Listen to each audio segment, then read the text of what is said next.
Coral reefs. Coral reefs. Focus question. What are coral reefs and why are they being protected? Introduction. Just below the surface of Earth's tropical oceans lie huge undersea communities known as coral reefs. These places of wonder and beauty support an incredible variety of life. Coral reefs are home to thousands of living organisms that depend on each other for food, shelter, and safety. Day and night, thousands of animals swim about, hunting, eating, and avoiding being eaten. Almost 1/4 of all plants and animals in the ocean live around coral reefs. Fish, sea turtles, sea stars, and many other animals make reefs their home.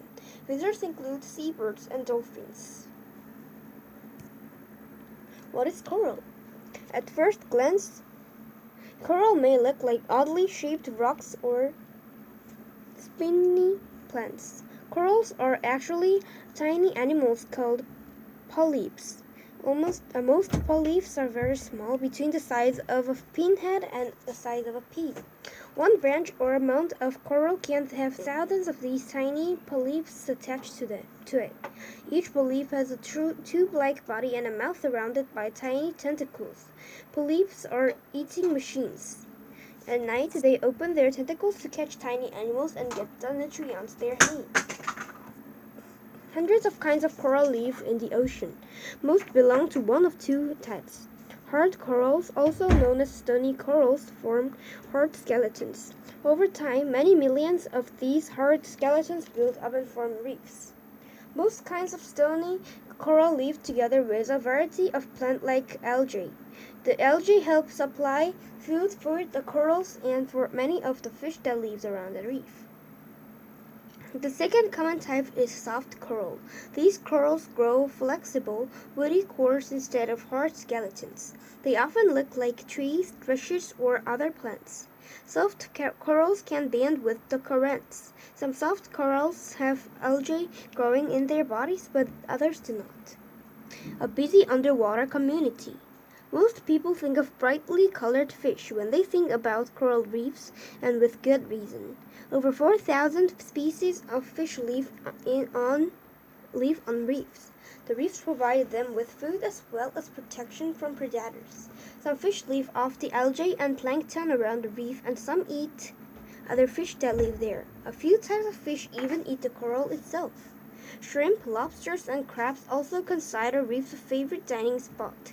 Sea urchins and sea stars catch clams and smaller shellfish hidden among the coral branches. Living sea anemones, which look like graceful flowers, hide in shallow openings, waiting for their next meal to drift past. Large holes in reefs make the good homes and hiding spots for eels. No space is washed on a busy reef. Coral reefs not only support thousands of species or organisms but also help protect shorelines from floods and storms. By shading the coast, reefs reduce erosion, property damage, and loss of human life.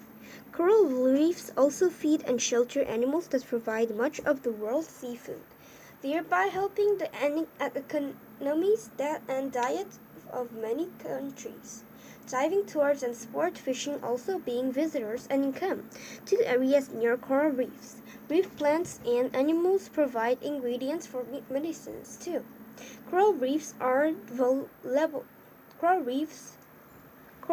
reefs are available natural resource. Medicines from coral reefs.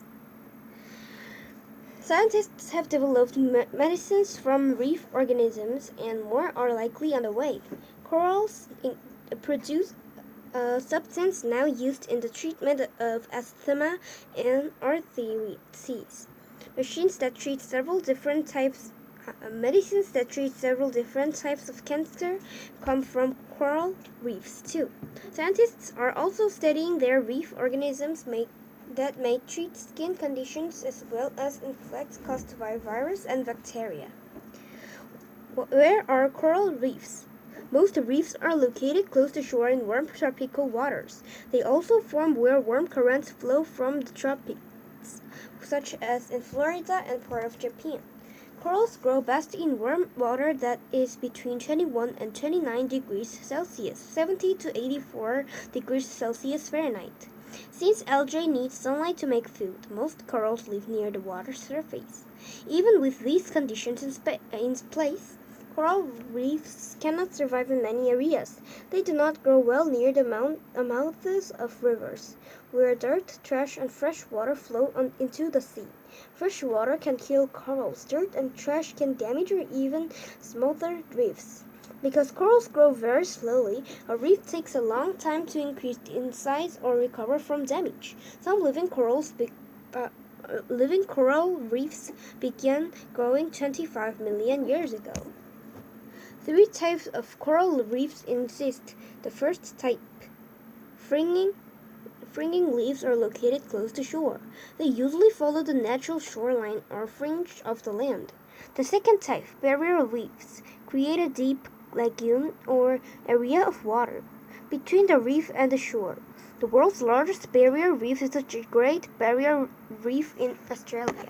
It is 2,300 kilometers, 1,429 miles long, and it's made up of over 3,000 reefs and islands. The Great Barrier Reef is home to nearly 2,000 species of fish. The Great Barrier Reef. The Great Barrier Reef is between 6,000 and 8,000 years old, but coral reefs have been growing in this same spot for about 500,000 years. Many changes in sea levels occurred. Reefs formed during times of higher sea levels, including after the last ice age ended. Scientists think that the current Great Barrier Reef is at least the sixth one to form in that location. Atolls. The third type of reef form in a circular pattern around a sinking island or a given is island volcano. As an island sinks or an island volcano ages breaks apart, the remaining land disappears beneath the ocean's surface. When that happens, the coral reef forms a circle around the central lagoon. Threats to coral reefs. Coral reefs are fragile and many things can damage them. Large, powerful waves caused by a hurricane that can destroy reefs. So can a tsunami. Most damage is caused by people, however. Poor water quality caused by human pollution is a likely factor in coral diseases. These diseases can wipe out an ancient coral reef in weeks. Another likely factor, also caused by people, is higher ocean temperatures as a result of global warming. Global warming is an increase in the average temperature of Earth's atmosphere and oceans large enough to change long-term weather patterns. Global warming today is mainly the result of human activities such as clearing land for farming, industrial processes, and burning coal, oil, and gas. These activities create large amounts of carbon dioxide gas, which enters Earth's atmosphere and traps heat close to Earth's surface. Global warming is causing many problems, including wildfires, extreme weather, and threats to coral reefs and other natural communities. Scientists expect the problems to get worse unless we reduce the activities that create so much carbon dioxide.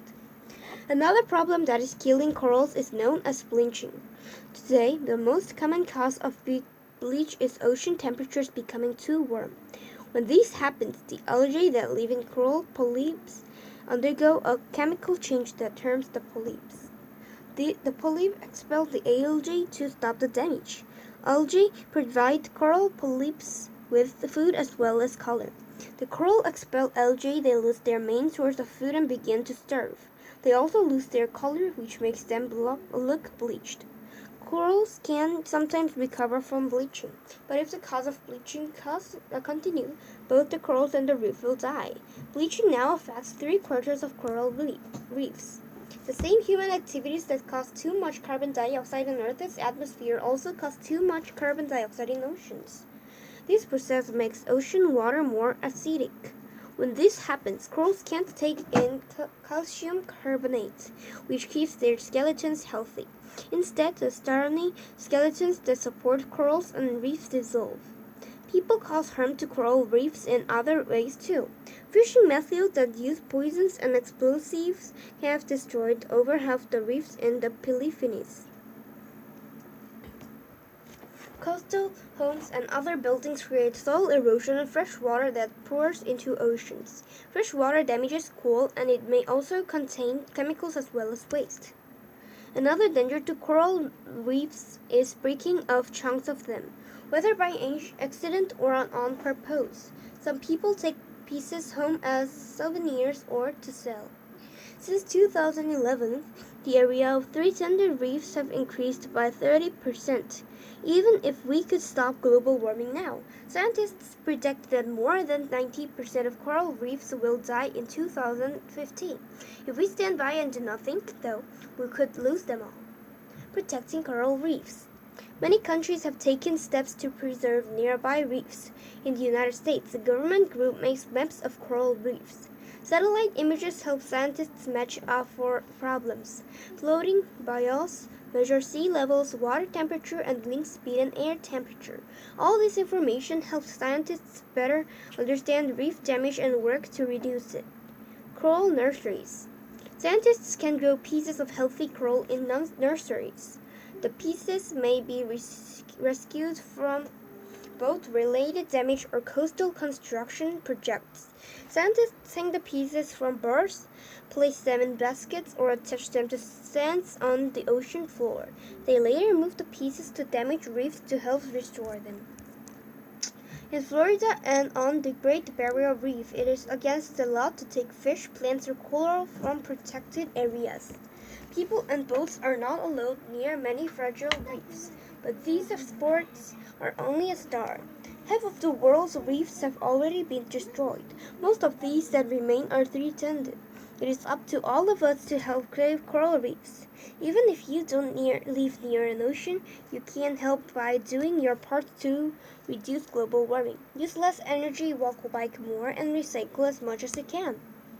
You can also help by learning how communities around the world support resilient reefs. These reefs stay healthy or recover when faced with climate-related changes. Community members plant crops that provide shade for coral reefs, which helps them stay cool. Other people grow plants that help prevent erosion and keep pollution from entering the ocean. Still others protect fish that help reefs maintain a balanced ecosystem. Each of us can do something to help coral reefs remain a beautiful natural wonder for centuries to come. What can you do?